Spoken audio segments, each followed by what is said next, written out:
Hello and welcome to episode 58 of the Youth Intake Challenge with Dulwich Hamlet. Apologies, not been out for a few days, but I was away for the weekend and I'm finally back to the grindstone. So without any further ado, let's catch up with where we are, what we're doing, and whether we manage to stay in the Premier League.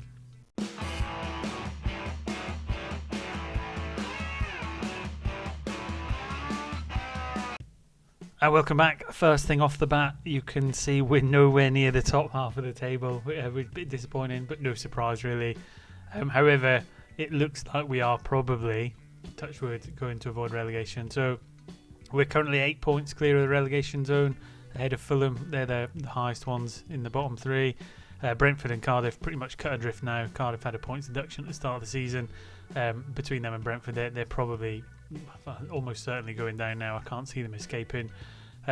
Fulham 8 points behind, 7 games to go, so 21 points. There is a chance they can catch us. But the form we're on and the rate we're picking points up, you'd like to think that we'll probably be able to pick up the 2 wins needed really to get up there. I've not looked too much into the fixture list of what we got left, but I think as the season as a whole we've done pretty well.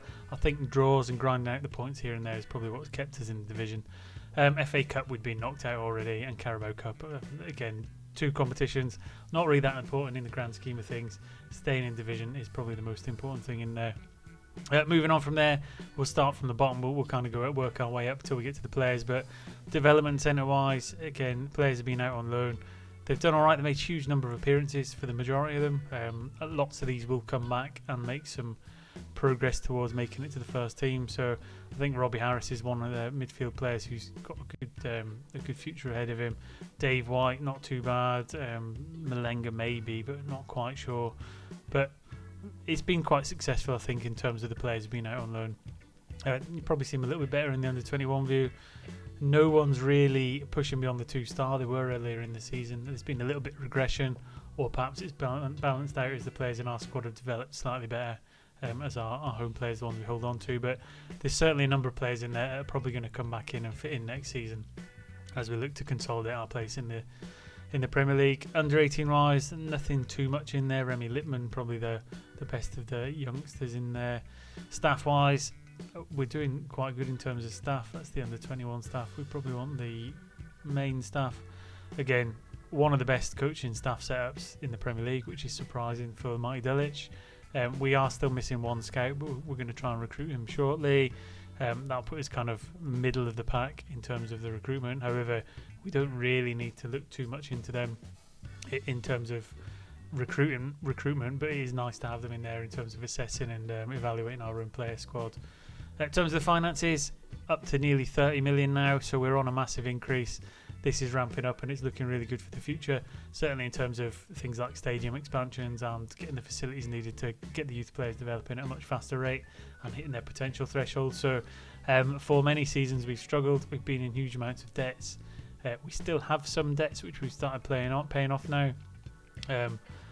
But I think the future is looking quite rosy. What would be nice would be if they paid some of them off, because I think we've got the finances to do it, and then we don't have that kind of monthly outlay and we can just screw the finances up again. But certainly that picture is looking a lot better than where we were before. Club vision wise, again, we're doing really good in terms of staying in division, etc. We got ticks in the box for FA Cup and Carabao Cup despite going out in a fairly early round, which is quite pleasing. Looks like we're going to avoid relegation. The black mark on the checkbook really is the defensively solid football, which we don't particularly play, mostly because I don't think when we're defensive we score enough goals to pick up the points. So I think playing a balanced or positive approach has worked out better for us in the second half of the season, which we'll get to shortly. In terms of the board, we've still got the youth facilities and training facilities, which we finished in 1 and 2 months respectively. We did try and negotiate the latest affiliation, which we got with the Chinese club. They haven't gone for that, but we'll try again in the future, because what I want to do is try and poach some of their youth players from their youth system just to feed in some different dynamics into the squad we got. Club info wise, facilities are looking pretty good. Again, exceptional academy coaching, exceptional recruitment. The great facilities, I think, I can't remember if they go up to exceptional after great. Well, we'll see shortly, and youth facilities are going to go up as well. I think the youth level might go up to 1. We'll see that as well, but certainly making really good roads into getting the youth facilities and the youth generation that we need to in terms of the Challenger moving forward. Stadium wise, we've only got 10,500 all-seater stadium, which is tiny really in the grand scheme of things, so that's probably going to be one of the next things we're going to have to go for in the future. If we could maybe sneak our way into Europe in a couple of seasons time and use that as a make weight to get a bigger stadium, that's what we go for. In terms of the affiliates, DL Pro is the club from China we've got. Again, we're paying them a fee for them to be one of our affiliates, but what we want to do is negotiate that so that we can take some of the youth players coming through, just to kind of diversify the portfolio of youths coming through. Transfers, in nothing really. In terms of history, just the usual free transfers going. We've held on to all our big players. No one's gone for any monstrous fees, and I don't think we really need to now with the generation of funds we've got going forward. Scouting wise, we're not looking at medical centre. Hasn't been too bad. We've not had any big injuries for a little while. Squad's looking fairly intact, which is good, touch wood. I know Sodge was out for a little while. He's back now, but surprisingly we won quite a few games while he wasn't there. In terms of the schedule itself, I think the last time you were with us was against just after the Everton game. We got a draw. Terrible run towards the end of December. Chelsea, Nottingham Forest and Newcastle beating us all 2-0, which wasn't looking particularly great. However, when we moved into January, we got a few more favourable ties. We got a draw against West Ham, which is good. Knocked out the FA Cup, which we talked about. Crystal Palace beat us, which is one of our rivals, which is quite demoralising. But this is when we hit our nice little run. Got a 2-2 draw with Brighton. Got a 4-1 win at Southampton. Arnold rolled down getting a hat-trick. So first player to get a hat-trick in the Premier League for us, which is fantastic. A 2-0 win away at Brentford. Followed that up to get 6 points from 6. Aston Villa we beat in an absolute rollercoaster of a game. 4-3 to get 9 from 9. And then Cardiff completed it with a 3-1 home win, getting us 12 points from 12. And that really did push us up away from that relegation zone. Since then, we've got a surprise 0-0 against Man City, utilising that defensive play. Even with McAvoy sent off at the 47th minute, we played almost a full half with 10 men and still managed to hold on. Wolves, however, they just seen us off completely. We went down to 10 men again, and this time they just completely dominated us and played us off the park. However, we followed that with a 1-1 against Arsenal away, which looked like we were going to win. However, we got Conan Ong scoring a 90th minute equaliser, which is very frustrating. I'll be honest, Arsenal absolutely hammered us and played us off the park. We'd got an early goal against a runner play and tried to hold on to it, and we just couldn't get it over the line. But still a valuable point nonetheless. Liverpool, again, they'd taken the lead. We managed to get a 1-1 on our roll down, getting another goal, and he's been one of the players that we'll look at later on. And then Fulham, in the last game, we beat 3-2. They were the relegation rivals, closest ones to us. Looked like we weren't quite going to get it over the line. And then Michael Oviehan got a 93rd minute winner to give us all 3 points and create an 8-point gap. Looking at the fixtures for the final 6 games, I think Man United, Tottenham, Chelsea, Nottingham Forest, and maybe even Newcastle are going to be really tough games. I think we can probably beat West Brom. Everton's a maybe. So if we can get 6 points, I think we'll probably be all right. That being said, there's every chance we could pick up some points against some of the other teams. I just think their squads are a lot stronger than maybe ours are at this current time. Training-wise, things have just been rumbling on. I've not touched this too much. Just letting the coaches deal with the main day-to-day training. I'm dipping into your individual training as and when we feel necessary. Normally based off the coaching advice that comes through on your weekly inbox. So again, training not going too bad. Dynamics is one of the big pluses, so we've got no issues currently, which is a massive surprise. No one's been trying to poach our best players. Atmosphere is good, cohesion's good, and managerial support's good. So again, in terms of the players and happiness, we're doing all right. I need to keep an eye on this a little bit more. There's some players concerned over playing time. John Derry de Havilland, rightly so, he needs to get some game time. Matt Mulligan is going to be a bit more difficult because he's not one of the top 2-3 defenders at the club. Canderton, another midfielder, towards the end of the season we might be able to get them some game time just to make them a little bit more happier. In terms of contracts, Oviehan wants one. I probably should give him one seeing as he scored the winner against Fulham. Bectus, probably our next best left midfielder.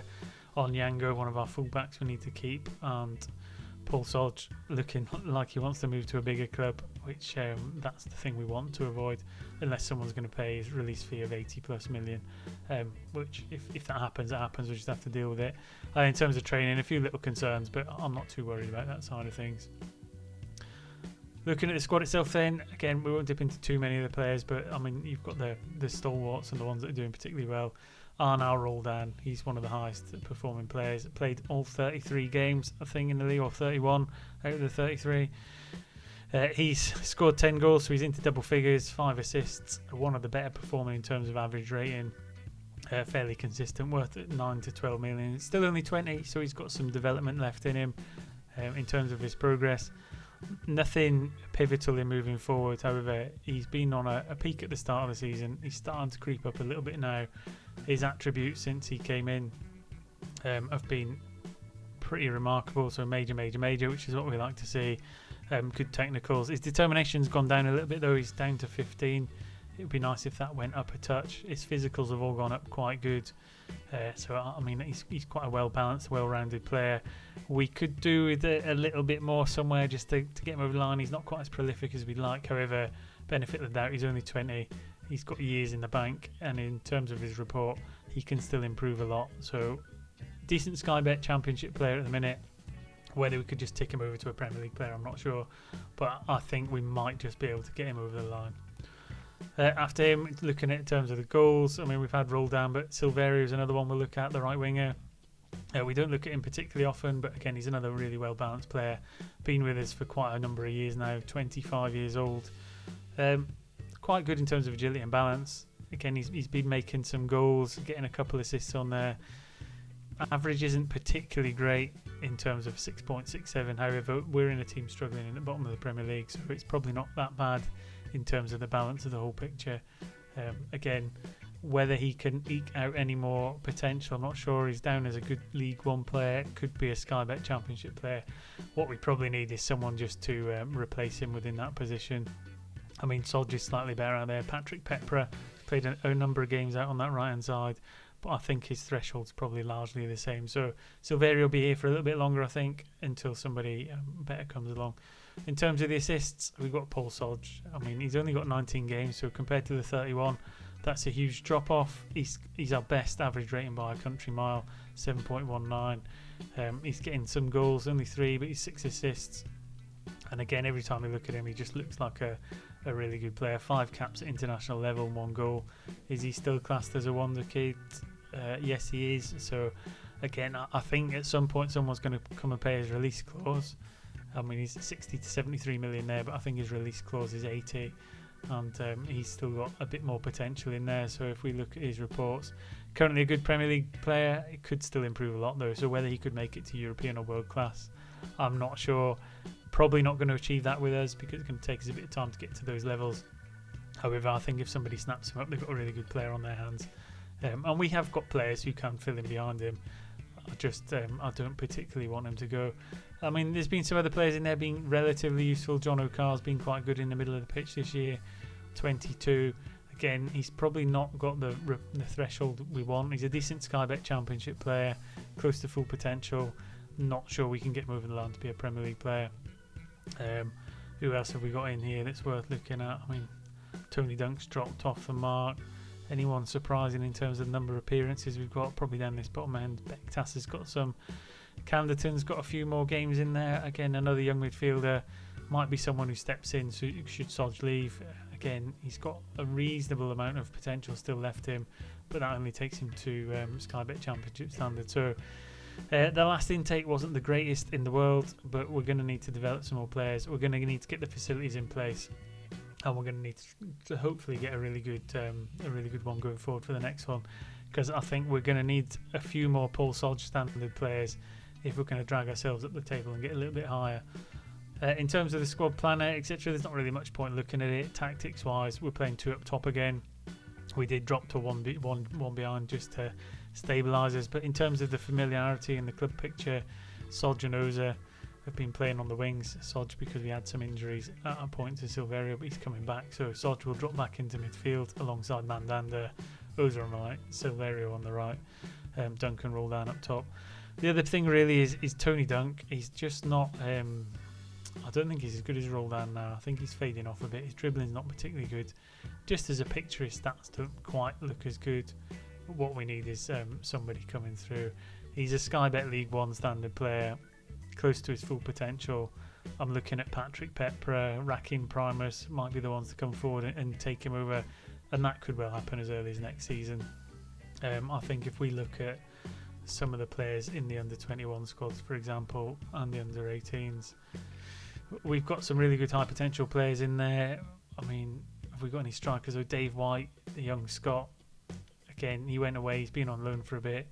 Not a natural advance forward, not the paciest of players, but I think he's still got enough about him to maybe compete at that level and push himself back. So when he comes back next season, he might well find himself playing up top as part of the two. Richard Ward, he was getting quite a lot of praise initially in terms of his reports, potentially Premier League standard. I'm not quite sure why, but again, he's got something about him. He's got a good stamina. He's not particularly fast. He's not as fast as White, etc. Whether it's because he can play a number of places across that front line, really useful squad player to have. I think it's going to be interesting to see what he does when he comes back off his loan. So that's another really good one in there. And then really, there's just Robbie Harris. I think when he comes back as another central midfielder to bolster if Soggy did leave in the summer, he's looking pretty good. He's had a good season on loan at Bolton, and he'll come in. So the final bit of news to catch up on really is the youth intake itself then. So we said we've needed some players in. The last intake wasn't particularly great, but let's have a look at what we've got this time round, which again, a good number of players, an excellent intake, another potential golden generation. Again, we'll ignore the decent talents and probably the good talents because I don't think the potential threshold's high enough, as we've stated before. So we'll just move on to the top talent. So first up, we've got Jacob Williams, who's a winger. He can play on either side. He's down as a right-handed winger. Right-footed, fairly loyal. Stats don't immediately jump out as being fantastic. He can knock ball past the opponent. He's pacier than some players. Normally 11's a bit of a baseline in there. He's quite brave. He's got good teamwork. But he doesn't quite fit within the formation that we generally play. So he's another one of them ones that maybe we take him. He'll bolster the under-18s and under-21 squads, but I can't really see him making it into the first team at any point. However, we'll snap him up and we'll see what we can do with him. Might be able to turn him around for a profit, etc. After that, we've got Victor Tharnström, an attacking midfielder, so hopefully a bit of a creative player.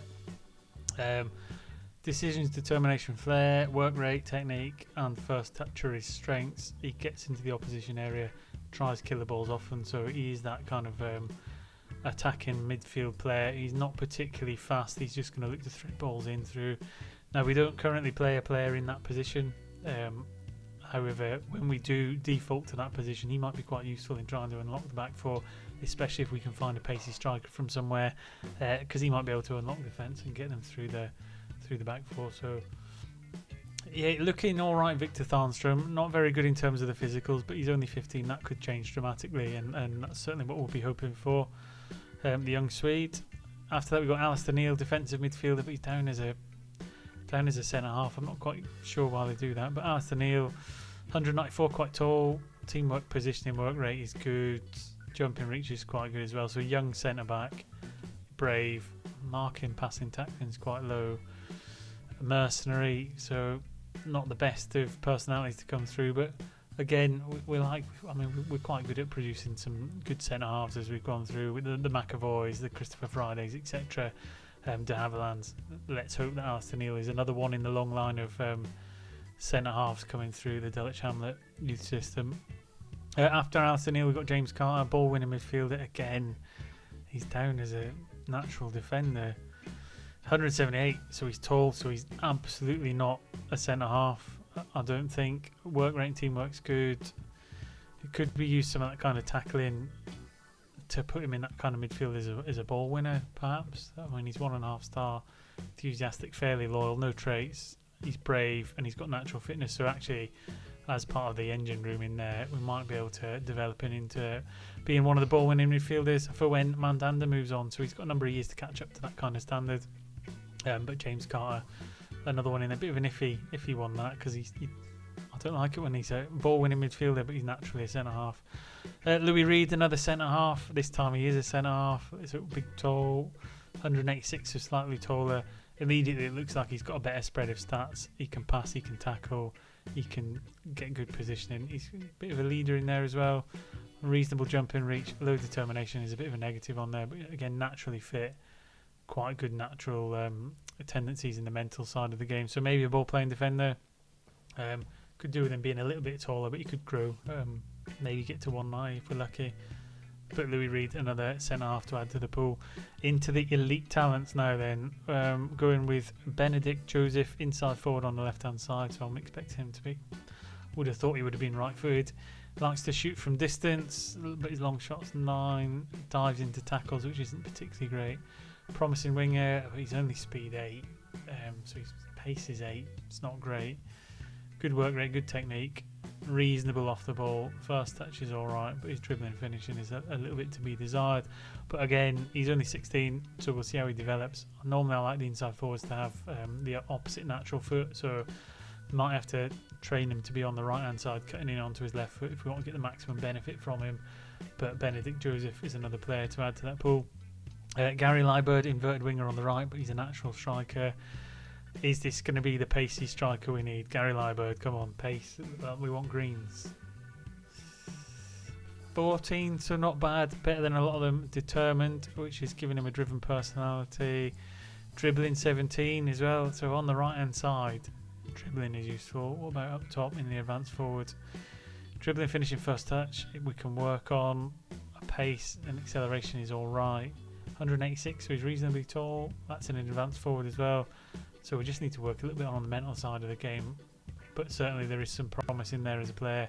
Liebert maybe coming forward and replacing Tony Duncan a number of years. Probably have to wait a good 3 years till he gets to about 19, 20, unless he surprises with how fast he develops. And then finally, we've got another goalkeeper, Jeremiah Dinan. Reflexes 12, fickle, 189, so not a giant. Again, we'll add him to the pool, but I think we've got a number of better players within that position. I mean, Kutlu's the long-term successor, I think, to Ibrahim. I think Ibrahim's probably got more of a natural potential than Dinan. And we've got Johnson Salami in there as well. So, again, we'll add him to the pool. We'll see how he develops. He could go past Salami and be a long-term third-choice goalkeeper. It's always nice to have them around. I'd rather have too many than too little because you never want to run out of goalkeepers. So in terms of an intake, not terrible, not great. Some good useful players in there. Might add to the squad as we move on. What we need is the next facility upgrades to take effect before we see the next one come through, because I'm hoping we get some really good elite talents come through in the next intake. Hopefully that served as a good update as where we are. I'll click through, I'll finish the rest of the games in the season. Gets to the end of the year, we'll do the end of season review, we'll get through the transfer window, and we'll play the opening match of season 2 in the Premier League and see if we can get a better start than we did this year and maybe make it a little bit more comfortable. Once again, thanks for watching. Again, apologies it didn't come out as quickly as I'd hoped, but I wasn't here, so it's not much I can do about it. And until next time, enjoy yourselves, enjoy football, and I will see you soon. Take care.